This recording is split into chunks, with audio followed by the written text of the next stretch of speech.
आप देख रहे हैं मुकाबला और आज हम चर्चा कर रहे हैं प्रियंका गांधी वाड्रा की एंट्री की। क्या ये वाकई में धमाकेदार एंट्री है और क्या इससे उत्तर प्रदेश के चुनाव पर असर पड़ेगा? संबित पात्रा जी, सुरेंद्र राजपूत जी, डॉक्टर आशुतोष वर्मा और डॉक्टर एम एच खान साहब हमारे साथ मौजूद हैं। संबित पात्रा जी, शुरुआत आपसे। बीते 10-12 दिनों से हम लगातार देख रहे हैं सक्रिय राजनीति में जिस तरह से अपनी छाप छोड़ने की कोशिश प्रियंका गांधी वाड्रा लगातार कर रही हैं, क्या ये आपके लिए नया सरदर्द है? देखिए अजय जी, मुझे तो दुख लग रहा है कि लखीमपुर खेरी पर जहां पर एक दुखद घटना हुई है, जांच चल रही है, पूरा मामला अभी पुलिस के पास है, उस विषय पर भी हम चर्चा यह कर रहे हैं कि क्या ये प्रियंका गांधी का लॉन्च पैड बन सकता है और प्रियंका वाड्रा इससे लॉन्च होकर किसी के लिए सरदर्द बन सकती है। बहरहाल ये कांग्रेस का एक पुराना मोडस ऑपरेंडाई अर्थात काम करने का तरीका रहा है। आप याद करिए, अयोध्या में जब आंदोलन हुआ था उस समय भी जब राहुल गांधी दर्शन के लिए गए थे, या उससे पहले जब राहुल गांधी जी का खाट यात्रा, याद करिए पिछले चुनाव से पहले खाट यात्रा किया था राहुल गांधी जी ने, तो इस प्रकार के सवाल हमेशा हमसे पूछे जाते थे कि अब राहुल गांधी जी उत्तर प्रदेश पहुंच गए हैं, आज वो खाट यात्रा कर रहे हैं, क्या ये बीजेपी के लिए एक बहुत बड़ा सरदर्द रहेगा? आज दो अच्छे लड़के लॉन्च हो गए हैं, साइकिल पे राहुल गांधी बैठ गए हैं, क्या बीजेपी के लिए खतरे की घंटी बज गई है? देखिए, जहां तक राहुल गांधी का सवाल था, अब उनका एरा समाप्त हो गया है, अब प्रियंका जी का एरा शुरू हो रहा है। प्रियंका जी को लॉन्च करने की कोशिश है, क्योंकि राहुल गांधी जी से ना हो पाएगा ये जनता ने दिखा दिया है। अब होगा क्या? बंद मुट्ठी लाख की, खुली मुट्ठी खाक की। आप देखिए, जब तक राहुल गांधी जी की मुट्ठी बंद थी तब तक राहुल गांधी हो रहा था। जब सारा विषय सामने आ गया, आप लोग जानते हैं कि राहुल गांधी जी से नहीं हो पाएगा, प्रियंका जी को लाना पड़ेगा। प्रियंका जी का भी यही होने वाला है, वो बिल्कुल कोशिश करे, हमारे तरफ से बेस्ट ऑफ लक है। अब मैंने देखा था वो चंद दिनों पहले चंडी पाठ भी कर रही थी, जय माता दी भी कर रही थी, ठीक बात है, वो लखीमपुर खेरी जा रही है, उनका अधिकार है लखीमपुर खेरी जाना। मगर कांग्रेस की स्थिति क्या है अगर गणित के दृष्टिकोण से देखा जाए तो दो चुनाव के उदाहरण में देकर अपने वाक्य को समाप्त करूंगा। 2017 में जब चुनाव हुए थे तो भारतीय जनता पार्टी को 40%, बसपा को मिले थे 22%, सपा को मिले थे 21% और कांग्रेस पार्टी को मिले थे 6%। 2019 में जब लोकसभा के चुनाव हुए तो भारतीय जनता पार्टी और उनके गठबंधन को मिले थे 51% महागठबंधन को मिले थे 39% और कांग्रेस पार्टी उसी 6% पर थी। देखिए, राहुल गांधी जी बहुत कोशिश और मेहनत करने के बाद कांग्रेस पार्टी को 6% पर ला पाए थे। अब क्या प्रियंका जी कोई चमत्कार कर देंगी, ये तो मुझे लगता है कांग्रेस पार्टी के प्रवक्ता ही बता पाएंगे। चलिए तो उन्हीं से पूछ लेते हैं। सुरेंद्र राजपूत जी, बंद मुट्ठी लाख की, खुल गई तो खाक की।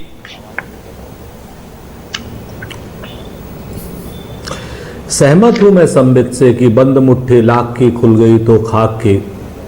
और ये तो सारी के सारी मुट्ठियां इनकी खुली गई हैं, ऑलरेडी 2014 से खुली हुई हैं। और अब सारे के सारे लोग जो हैं मोदी जी की भी मुट्ठी देख लिए हैं और सारी भारतीय जनता पार्टी की मुट्ठी देख। मेरी आवाज गूंज रही है, मुझे ही वापस मिल रही है अजय भाई। अभी तुरंत ठीक कराते हैं, आप प्लीज कंटिन्यू कीजिए। जी जी जी जी। तो मैं जो सबसे बड़ी बात है यहां पर कि आप लोग कुछ भी कहते रहिए कि आप कह रहे हैं कि साहब प्रियंका गांधी जी का लॉन्च पैड है। सच बात है तो वो तो हेलीपैड बनाया गया था केशव मौर्य जी के लिए, और उस हेलीपैड को पर थार की मार हुई, लहूलुहान किसान हुआ और उसके बाद उस किसानों के लहू से भारतीय जनता पार्टी ने अपने लॉन्च पैड को जो मजबूत करने का कुछ प्रयास किया, उसका विरोध करने अगर प्रियंका गांधी जी जा रही हैं तो मेरे ख्याल से भारतीय जनता पार्टी के लोगों को परेशानियां हो रही हैं। इसीलिए उन्हें वो जेल में बंद करते हैं, इसीलिए उनके ऊपर तमाम यातनाएं देने की बात करते हैं, तमाम लोगों को रोकने की बात करते हैं। मैं तो कहता हूं संबित भाई से कि आप भी ऐसी राजनीति कीजिए ना, अच्छी राजनीति। अभी उड़ीसा में कुछ दिन पहले तूफान आया था, ये खाली क्या खाना खाने उड़ीसा जाएंगे या खाली जो है चुनाव लड़ने उड़ीसा जाएंगे? वहां के लोगों की मदद करने भी उड़ीसा जाएं। अभी कश्मीरी पंडित वहां पर शहीद हुए हैं, आइडेंटिटी देख देख करके मारा गया है कश्मीर में अल्पसंख्यकों को, सिखों को और बाकी लोगों को। कश्मीरी पंडितों का पलायन हो रहा है, पहले भी पलायन हुआ था भारतीय जनता पार्टी के समय में, आज भी पलायन हो रहा है। 1400 कश्मीरी पंडितों के परिवार भी नीचे आए, ऐसी सूचना मिली है। तो जाएं आदरणीय नरेंद्र मोदी जी उनके यहां पर। अभी ये लोग सुबह से चिल्लाते हैं कि राजस्थान में ऐसी घटना हो गई, हमने सारे आरोपित पकड़ दिए, लेकिन अगर कहीं कोई दिक्कत है, कोई बात है तो जाएं ये लोग भी, कौन रोकता है? सच बात यह है कि जनता की राजनीति करने से डरते हैं। पश्चिम उत्तर प्रदेश में जिस तरीके से किसान लठ लेकर के खड़ा है, उसमें इनको परेशानी है। रही बात अब श्रीमती प्रियंका गांधी जी की, तो प्रियंका गांधी जी किसानों के, उनके परिवारों के अगर आंसू पूछने जा रहे हैं, उनके साथ में बैठ करके उनका दुख साझा करने जा रही हैं, राष्ट्रपति से मिलने जा रही हैं कि एक मंत्री पुत्र जो है वो उनकी गाड़ियां किसानों को कुचल रही हैं। हमारे परिवार की बातें करते हैं संबित भाई, अच्छे इंसान है। हम तो कहते हैं कि हमारा परिवार तो किसान को बचाने के लिए जाता है और भारतीय जनता पार्टी का परिवार किसान को कुचलने के लिए जाता है। हमारा परिवारवाद देश को बचाने के लिए है और इनका परिवारवाद देश को कुचलने के लिए है। इससे पहले कि आशुतोष जी के पास चलो, संबित जी एक छोटा जवाब दे दें, फिर मैं आगे बढ़ रहा हूं। संबित पात्रा जी, सारी बातों को अगर लेकर के जाएंगे तो आपको पता चलेगा कि लोग आज कांग्रेस में आस्था देख रहे हैं और कहीं ना कहीं श्रीमती प्रियंका गांधी जी में नेतृत्व देख रहे हैं। संबित जी, देखिए, बिल्कुल सही कहा राजपूत जी ने कि इनकी आवाज बहुत गूंज रही है और इनकी आवाज इन्हीं तक पहुंच रही है। आज कांग्रेस पार्टी की स्थिति यही है, ये खुद अपने मुंह मियां मिट्ठू बनते रहते हैं और खुद ही सुनते रहते हैं, इनकी आवाज कोई नहीं सुन रहा है। अजय जी, मैं नहीं चाहता हूं मैं अपने गले पर बहुत बल डालूं, बहुत परेशान हूं। ये तो शुरू से कह रहे हैं कि राहुल गांधी जिंदाबाद, प्रियंका गांधी जिंदाबाद, रॉबर्ट वाड्रा जिंदाबाद, सोनिया गांधी जिंदाबाद। और क्या करेंगे बेचारे? अब क्या आपको लगता है कि राहुल गांधी और प्रियंका गांधी जी के लॉन्च पैड के विषय में डिस्कशन नहीं करेंगे? करेंगे, करने दीजिए। चुनाव दर चुनाव क्या हाल हुआ है हमने देखा है। बस केवल कांग्रेस पार्टी में माता श्री सोनिया जी ने अपनी ही सीट जीती है, कोई दूसरा। बेचारे राहुल गांधी तो अमेठी से ही हार गए। मैं आज एक सवाल, चलिए ज्यादा मैं परेशान नहीं करता हूं अपने भाई को, मैं सिर्फ इतना ही पूछना चाहता हूं, ये जो चुनाव 2022 में होने वाले हैं उत्तर प्रदेश में, राहुल गांधी अमेठी जाएंगे क्या खाना खाने के लिए और चुनाव प्रचार करने, या वायनाड में ही रहेंगे? चलिए इसका जवाब लेते हैं, सुरेंद्र जी से। इस विषय को जी सुरेंद्र जी से लेते हैं, लेकिन इससे पहले जरा आशुतोष जी को शामिल कर लूं। आशुतोष जी, अभी संबित जी ने हवाला दिया, 2 लड़के साइकिल पर, राहुल गांधी जी सवार, उसके बाद सब कुछ छेद विच्छेद।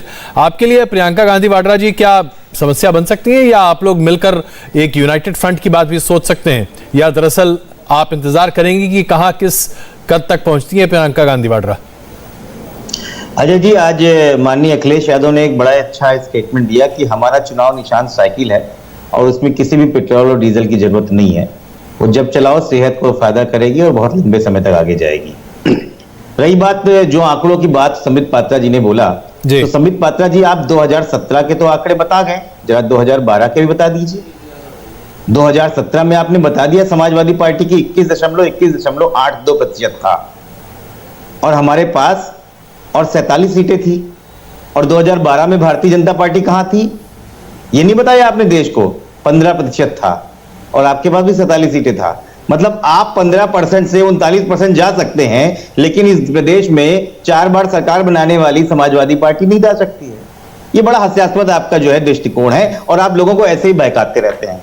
खैर, रही बात अब ये तो त्रिकोणीय फाइट करना चाहते हैं, चतुर्कोणीय फाइट करना चाहते हैं। देखिए, उत्तर प्रदेश की जनता को बहुत साफ साफ पता है कि उसको करना क्या है।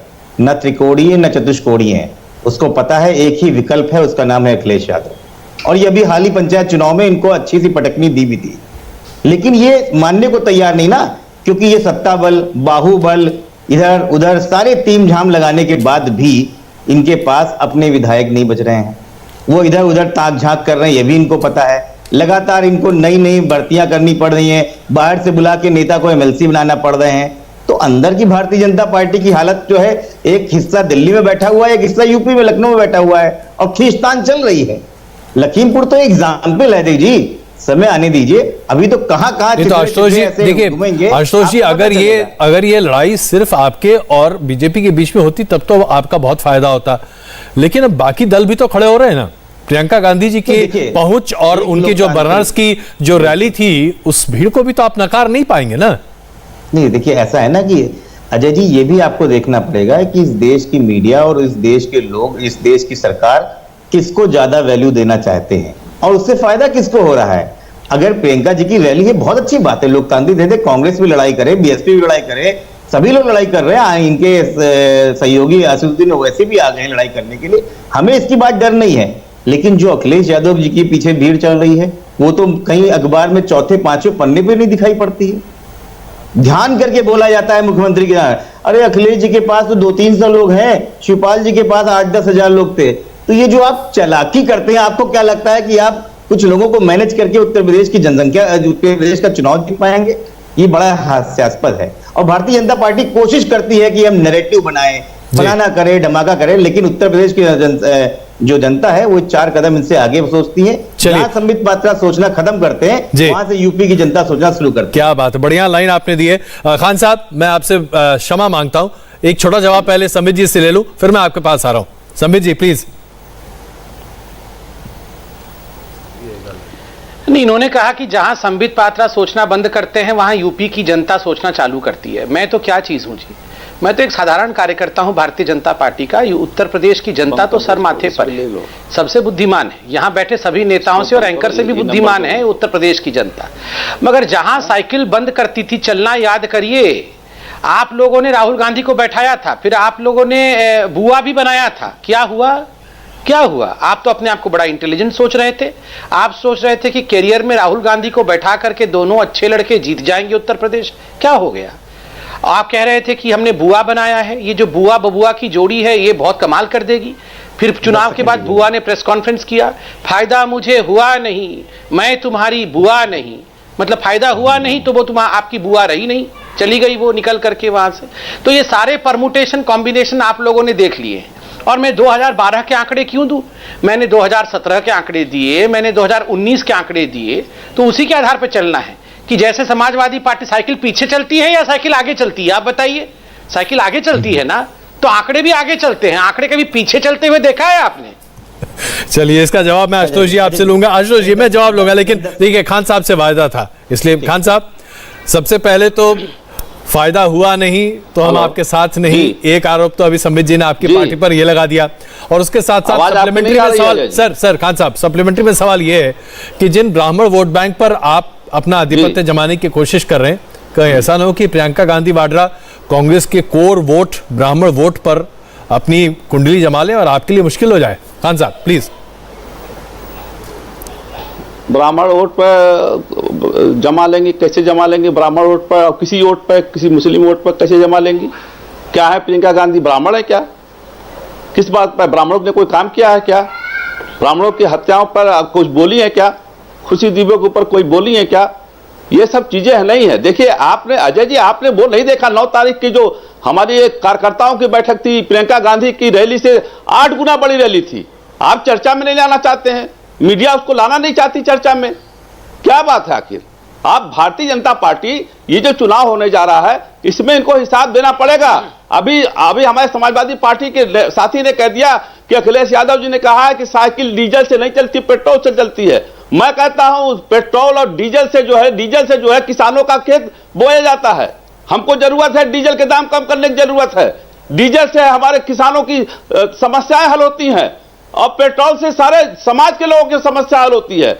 ये मकान देने से समस्या का हल नहीं होगा।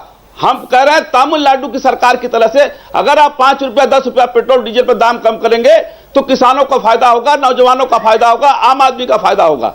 आपने गैस के दाम बढ़ा दिए, आपने पेट्रोल के दाम बढ़ा दिए, आपने डीजल के दाम बढ़ा दिए। खान साहब, ये तो बात तब होगी ना जब आप रेस में होंगे। रोज हो रहा है। यही तो सवाल है, क्या बीएसपी रेस में है?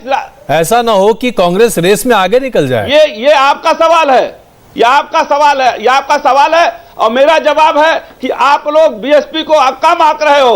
बीएसपी ही सरकार बनाने जा रही है, बहुजन समाज पार्टी ही सरकार बनाने जा रही है 2022 में। चलिए, सुरेंद्र जी बहुत देर से उंगली उठा रहे। सुरेंद्र जी जवाब दे रहे हैं सर आपका। सुरेंद्र जी, फिर मैं समझ आ रहा हूँ। देखिए, ये तो नहीं तरीका है ना अजय जी, बात पूरी नहीं होगी। आप अच्छा प्लीज बोलिए, प्लीज कंप्लीट कीजिए खान साहब, कंप्लीट कीजिए प्लीज सर, प्लीज सर। नहीं, ठीक है, बुलवा लीजिए जिससे बोलवाना है। आप हम बैठे हैं। आप नाराज हो जाएंगे तो कैसे काम चलेगा खान साहब? चैनल पे आपके साथ चैनल में पक्षपात भी देख रहा हूं मैं कि क्या पक्षपात आप कर रहे हैं। चलिए, अगर आपको लगता है कि ये आरोप आपका लगाना उचित है तो ठीक है, मैं क्या कर सकता हूं। मैंने आपसे कहा प्लीज अपनी बात कंप्लीट कर लीजिए। चैनल पे और अखबारों में खर्च करती है, वो इसी का नतीजा है कि टीवी वाले भी पक्षपात करते हैं बहुजन समाज पार्टी के साथ। तो बहुजन समाज पार्टी के कार्यकर्ता बिल्कुल इस पे अडिग हैं कि हम इनके भेदभाव वाले से डरेंगे नहीं, जो मर्जी कर ले कोई। हमारे पास जो वोट है वो इंटैक्ट है, तो आप इसको नकार कैसे सकते हैं? हमारे पास आज 10 एमपी हैं, एक एमपी वाले से आप कहते हैं बार बार हम बात सवाल करेंगे, 5 एमपी वाले से बार बार कहते हैं सवाल करेंगे। बहुजन समाज पार्टी के पास 10 एमपी है, उसको कहते हैं आप कोई है ही नहीं है। ये क्या मजाक है टीवी चैनल पर? चलिए, मजाक ही तो कर रहे हैं आप लोग। अच्छा चलिए, लेकिन आप अपनी बात कहने के अलावा बाकी सब कुछ कह रहे हैं सर। बहुजन समाज पार्टी सब जन हिताय सब जन सुखाय के साथ खड़ी है। चलिए, 2022 में बहुजन समाज पार्टी सरकार बनेगी और बहन कुमारी मायावती मुख्यमंत्री बनेगी। चलिए, सुरेंद्र राजपूत जी अब आपसे सवाल पूछ रहे हैं। सुरेंद्र राजपूत जी आपसे सवाल पूछ रहे हैं। सुरेंद्र जी प्लीज सर। छोटे दल हैं उनको तो आप बड़ा महत्व दे रहे हैं, ये कहां से आ गए? मैं आपको दो इनका क्या रहा अभी 5 साल तक? आपके जितने सारे पैनलिस्ट हैं, संबित भाई और एमएच खान साहब की इस बात पर मुझे एक शेर याद आ गया। कहते हैं कि समंदर ये तेरी खामोशी कुछ और कहती है, मगर साहिल पे टूटी कश्तियां कुछ और कहती हैं। और मेरी आंखों ने देखे इस शहर के कई मंजर, मगर अखबार की सुर्खियां कुछ और कहती हैं। अभी संबित जी से मैंने 2-3 सवाल पूछे, उनका जवाब उन्होंने नहीं दिया। उन्होंने कश्मीर पंडितों पर 2 आंसू भी आदरणीय प्रधानमंत्री जी के नहीं गिरे। कश्मीरी पंडितों का पलायन इतना बड़ा भाजपा ही राज्य में क्यों होता है, कोई जवाब नहीं। बीरेन्द्र पासवान भारतीय जनता पार्टी के राज्य में क्यों मारा जाता है, कोई जवाब नहीं। कोई जवाब इनके पास इस चीज का नहीं कि उड़ीसा में इतना बड़ा तूफान आता है, संबित भाई वहां क्यों नहीं जाते, अच्छे इंसान है। लेकिन इनको एक चीज जरूर याद रहती है कि साहब राहुल गांधी जी अमेठी में आएंगे कि नहीं आएंगे। इनके साथी स्मृति ईरानी जी को यह याद रहती कि वायनाड की बगल में एक हाथनी मर गई थी तो हम पूरा प्रलाप करेंगे, लेकिन पूरे देश में महिलाओं की दुर्दशा जो उत्तर प्रदेश में हुई, चाहे हाथरस हुआ हो, चाहे बगोंडा हुआ हो और चाहे लखीमपुर हुआ हो, कहीं पर उनको याद नहीं आएगा। यह सेलेक्टिव जो इनकी सोच है, इसका प्रतिकार उत्तर प्रदेश की जनता करेगी।